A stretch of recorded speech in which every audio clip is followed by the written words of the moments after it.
menunjukkan mana yang lebih tinggi nilai, mana yang lebih tinggi nilai dan benda yang lebih dituntut kepada kita. Okey, kita dah cakap sekarang ni memang soal iman semua kita cakap dah. Semua orang beriman, semua dah beriman dah. Tak ada isu dah. Tetapi di kalangan orang beriman itu yang lebih tinggi nilainya adalah orang yang menjaga adab. Sebab tu adab itu lebih tinggi. Ya, adab itu lebih tinggi daripada iman yang semua orang ada tersebut. Ya, jadi kalau gitu adab tu apa sebenarnya kan? Sampai kita rasa sampai begitu tinggi dengan iman kan? So cerita ni maknanya orang beriman. Sebab tu bukan bermakna adab dengan orang tak beriman.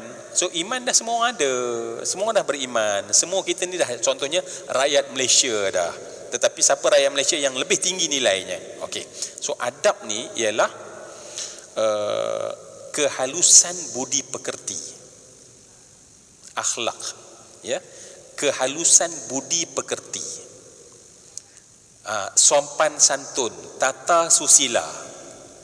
Sebab dalam agama benda yang tinggi adalah adab, sopan santun, tata susila, ya. Akhlak ni ialah okey, apa beza akhlak, sopan santun, tata susila? Ataupun apa beza akhlak dengan adab? Apa beza? Dia macam sama tetapi bila kita terangkan dia ada perbezaan. Akhlak ni adalah sikap seseorang. Dia boleh jadi baik, boleh jadi tak baik. Ya, akhlak tu dia boleh jadi akhlak baik, boleh jadi akhlak tak baik. Adab dia tak boleh jadi adab tak baik, adab baik. Adab baik saja. Ya, akhlak boleh jadi orang tu berakhlak mulia, boleh akhlak keji. Tapi adab tak ada adab keji, dia ada adab mulia sahaja. Tu beza dia. Akhlak adalah sikap, kelakuan plus spontan. Ya, ini beza dengan etik. Akhlak definisi ulama adalah kelakuan baik. Kita cakap baik lah, kita buang yang tak baik dah. Kelakuan baik yang berlaku oleh seseorang secara spontan. Selagi sebelum spontan dia tak dinamakan akhlak. Ya, kalau macam nak senyum ke tak ni? Senyum. Belum. Nak maaf ke tak? Itu belum. Maknanya saya ni pemurah lah, tapi sebelum bagi tolak, campur, bagi, punca kuasa, cari nilai X, tu kan. Jadi itu belum pemurah. Walaupun kelihatan dia pemurah, dalam istilah tasawuf disebut sebagai hal, bukan maqam. Sebab dia ada istilah, bila dah orang tu dia dah memang kukuh buat, disebut maqam. Bila dia dalam proses latihan disebut hal. Hal ni makna kadang-kadang pemurah, kadang-kadang kedekut. Hari ni pemurah, esok kedekut. Sebab dia kena fikir benda tu.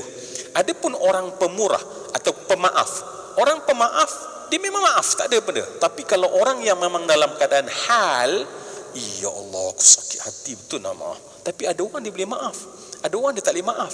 Maknanya dia itu belum akhlaknya pemaaf dalam proses. Okey, tu beza sedikit lah.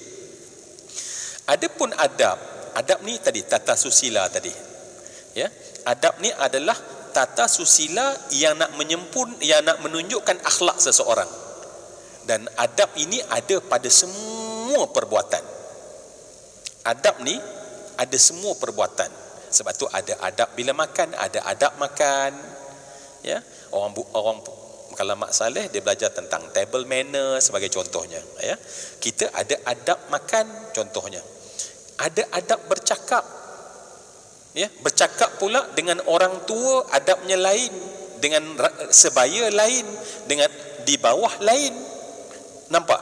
Adab ni ada dalam semua sendi-sendi kehidupan kita. Kita bekerja, ada adab bekerja. Kita menuntut ilmu, ada adab menuntut ilmu. Saya yang menyampaikan ilmu, ada adab dalam ketika menyampaikan ilmu contohnya. Semua benda tak terlepas daripada adab. Dan kita follow semua benda tersebut, itulah yang lebih tinggi kita katakan. Sebab tu ulama dulu, mereka bukan tekankan ilmu, mereka tekankan adab.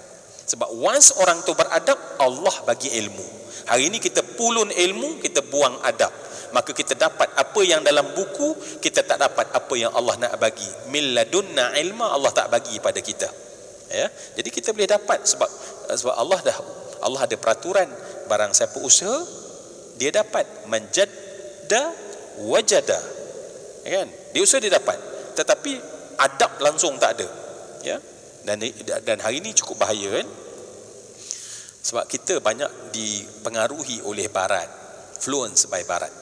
Barat dia tak ada pasal adab. Yang cerita adab ni orang timur. Maaf ya. Kungfu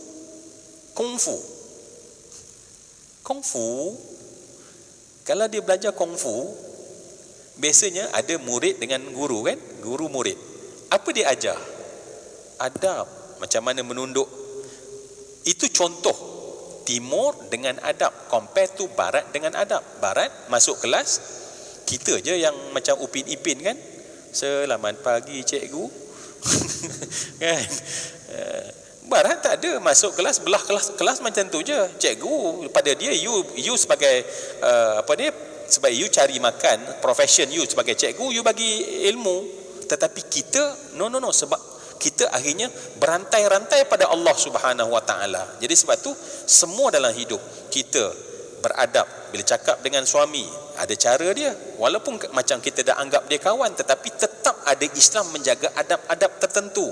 Suami bercakap dengan isteri, kita cakap dengan orang luar tentang rumah tangga kita, ada adab dia. Hari ini orang langgar dah. Semua dalam family kita, dalam rumah tangga kita, kita cerita kat orang. Itu adab contohnya. Jadi sebab tu adab tu tinggi. Dan adab ada dalam semua sendi. Sebab tu ulama dulu mengajar adab bukan sebab diutamakan, sebab banyak pelajaran dia. Ya. Muka surat kitab dia banyak ni je, tetapi rupanya dalam kita nak belajar, dalam kita semua benda ada adab. Jadi sebab tu mohonlah kita ni supaya kita menjadi orang yang beradab. Ya, orang yang beradab. Syekh Abdul Qadir Jilani akhirnya dia sebut, dia kata man la adaba lahu la ilma lahu wa man la ilma lahu la dina lahu. Orang tak ada adab, dia tak akan dapat intipati ilmu tu. Sebab ilmu tu dari Allah, dan orang beradab Allah bagi. Dan orang yang tak ada ilmu, agamanya tak ada.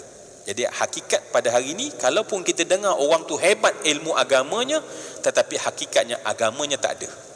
Dan akhirnya sebab tu rosak di akhir zaman ni. Itulah jadi punca-punca yang banyak. Boleh dah? Ya. Okey, semoga kita semua okey, nanti kita sambung lagi. Ya, sebab benda ni penting diperingatkan.